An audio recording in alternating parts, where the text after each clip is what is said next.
ఈరోజు నేను మీతో మాట్లాడబోయే టాపిక్ మహాభారత యుద్ధం. ఇది ఎలాంటి యుద్ధం అంటే ఇందులో సామాన్య మానవులతో పాటు సాక్షాత్తు దేవుడే మధ్యలో ఉండి చేసిన యుద్ధం. కురుక్షేత్రంలో జరిగిన ఈ మహాయుద్ధం దాదాపు 18 రోజుల పాటు జరిగింది. ఈ యుద్ధంలో 100 మంది కౌరవులతో పాటు ధర్మవంతుడైన భీష్మ పితామహుడు, దానశీల కర్ణుడు వంటి ఎందరో వీరులు, కుట్రలకు మారుపేరు అయిన శకుని మామ లాంటి వాళ్ళు అందరూ కూడా ప్రాణాలు కోల్పోయారు. వీరే కాకుండా ఆ ధర్మానికి అధర్మానికి జరిగిన యుద్ధంలో సుమారుగా 45 లక్షల మంది సామాన్యులు పాల్గొన్నారు. ఈ మహాభారత యుద్ధం కేవలం కథ మాత్రమే కాదు, ఇది మన చరిత్ర అని వాదించే వాళ్ళు ఉన్నారు. అలాగే ఎప్పటికప్పుడు కేవలం కల్పితం అని కొట్టిపడేసే వాళ్ళు కూడా ఉన్నారు. ఈ యుద్ధం ఎప్పుడు జరిగింది అంటే దాదాపు 5,000 సంవత్సరాల క్రితం, అంటే సరిగ్గా క్రీస్తు పూర్వం 3137వ సంవత్సరంలో మహాభారత యుద్ధం జరిగింది. పంచ పాండవుల్లో ఒకడైన అర్జునుడు ఈ యుద్ధానికి బయలుదేరే ముందు తన యొక్క రథసారథిగా ఉన్న కృష్ణుడితో తన ఆలోచనలను, ధర్మ సందేహాలను పంచుకున్నాడు. అసలు ఈ యుద్ధం ఎందుకు చేయాలి, తన నైతిక బాధ్యతలు ఏంటి అని అర్జునుడు కొన్ని ప్రశ్నలు వేయగా శ్రీకృష్ణుడు సమాధానాలు ఇస్తాడు. వారి మధ్య జరిగిన సంభాషణే ఒక డాక్యుమెంటరీ కథగా చెప్పబడింది. అదే భగవద్గీత. అసలు మహాభారతమే జరగకపోతే ఈ భగవద్గీత ఎవరు రాశారు? భగవద్గీత ఉంది అంటే మహాభారతం జరిగినట్టే కదా. అంటే ఇది కథ కాదు, మన చరిత్ర. ఈ భగవద్గీతలో కురుక్షేత్రంలో జరిగిన మహాభారత యుద్ధం మొదటి నుంచి చివరి వరకు ఎలా జరిగిందో తెలియజేస్తూ 1,00,000కు పైగా శ్లోకాలు, 18 అధ్యాయాలు ఉన్నాయి. అలాగే అర్జునుడు, ధృతరాష్ట్రుడు లాంటి కొంతమంది మధ్య జరిగిన సంభాషణ డాక్యుమెంటరీ లాగా ఈ భగవద్గీతలో ఉంటుంది. ఈ భగవద్గీతలో ఉండే ప్రతి ఒక్క వాక్యం మనిషి ఎలాంటి జీవితాన్ని గడపాలి అనే ప్రశ్నకు ఉద్దేశ నిర్దేశంగా ఉంటుంది. ఈరోజు మనం ఈ వీడియోలో మహాభారతానికి మన చరిత్రలో ఉన్న ఆధారాలు అంటే ప్రూఫ్లను చూద్దాం.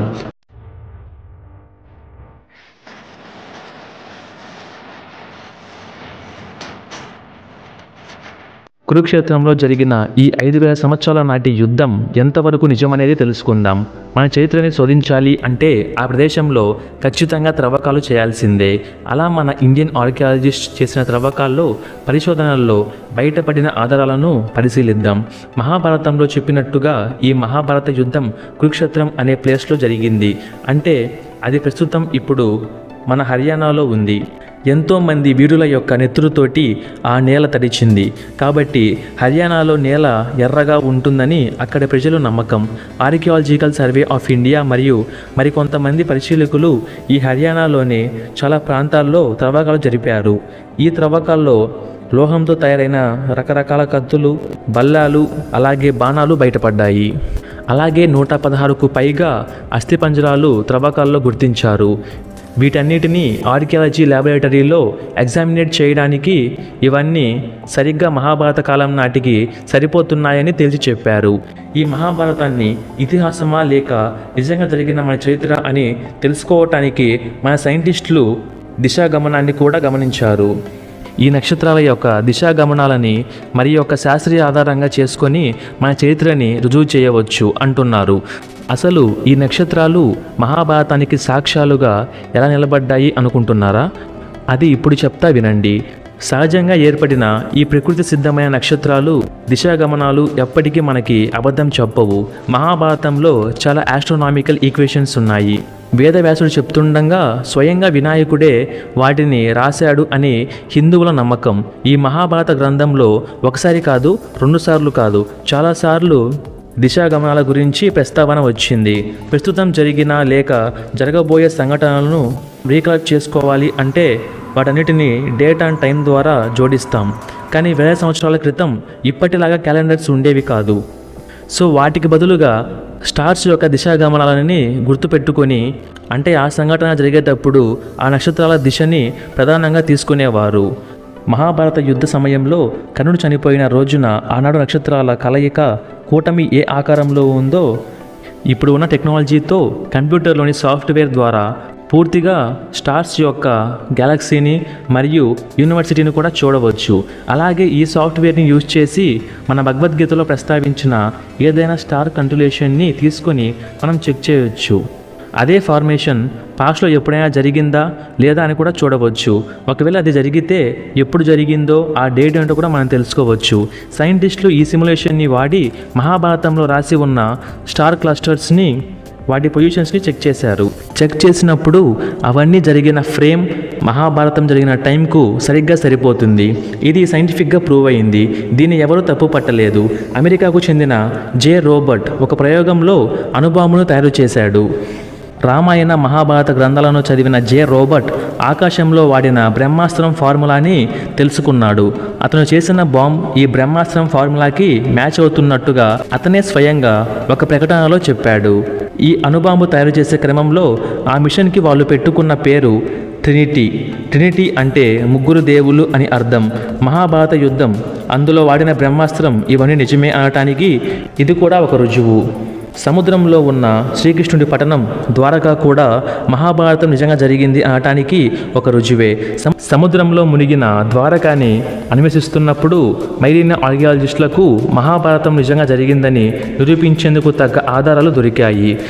సముద్రంలో ఉన్న గోడలు, భారీ కోట స్తంభాలు, నౌకాశ్రయాలు, శ్రీకృష్ణుడి పురాతన ఓడరేవులు ఇవన్నీ మన చరిత్రకు అద్దం పట్టేలా సాక్ష్యాలుగా నిలబడ్డాయి. హిమాచల్ ప్రదేశ్ దగ్గరలో అమీర్పూర్ దగ్గర ఒక రాయిపై పద్మవ్యూహం చెక్కి ఉంటుంది. దీని గురించి మహాభారతంలో స్పష్టంగా ఉంది. అర్జునుడే ఈ పద్మవ్యూహం చేశాడని, మహాభారత యుద్ధానికి ముందు అడవుల్లో అర్జునుడు తన యుద్ధ విద్యలను సాధన చేశాడని, అందులో భాగంగానే ఈ పద్మవ్యూహాన్ని రాతిపై చెక్కి ఉంటాడని ప్రతిదీ.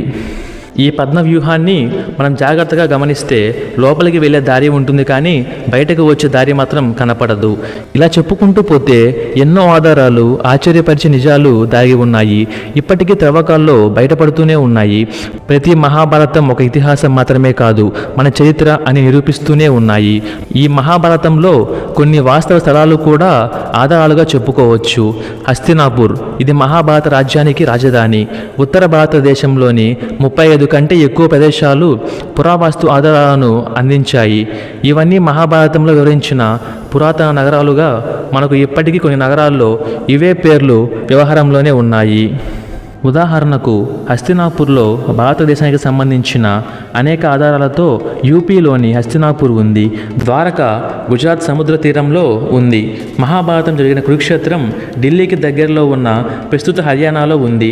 ఇంకో ఆసక్తికరమైన విషయం ఏమిటంటే ఈ మహాభారతం కేవలం మన భారతదేశానికి మాత్రమే పరిమితి కాలేదు. యుద్ధంలో కౌరవులకు, పాండవులకు మద్దతుగా చాలా రాజ్యాలు నిలబడ్డాయి. అలాగే స్వయంగా యుద్ధంలో పాల్గొన్నాయి కూడా. త్రవ్వకాలు చేసే కొద్దీ చరిత్రని నిజం చేసే ఆధారాలు వస్తూనే ఉన్నాయి, ఇంకా వస్తూనే ఉంటాయి కూడా. ఈ ఆధారాలు అన్నీ మన ప్రపంచవ్యాప్తంగా గుర్తింపు పొందిన మహాభారతం ఒక కథ అని చెప్పుకునే వారికి సమాధానంగా నిలబడుతున్నాయి. అందుకే అందరూ జీవితంలో ఒక్కసారైనా సరే మహాభారతం వినాలి అని అనుకుంటారు. విన్నవాళ్ళు వింటూనే ఉంటారు. అందుకే రాబోయే వీడియోస్లో మహాభారతం ఫుల్ స్టోరీని భాగాలుగా, అదే ఎపిసోడ్స్లా అప్లోడ్ చేద్దామని అనుకుంటున్నాను. మహాభారతాన్ని అందరూ వినాలనే ఉద్దేశంతో మంచి వీడియో ఫొటోస్ తోటి అద్భుతమైన వాయిస్తో త్వరలో మహాభారతం వీడియోస్ అప్లోడ్ చేస్తాను.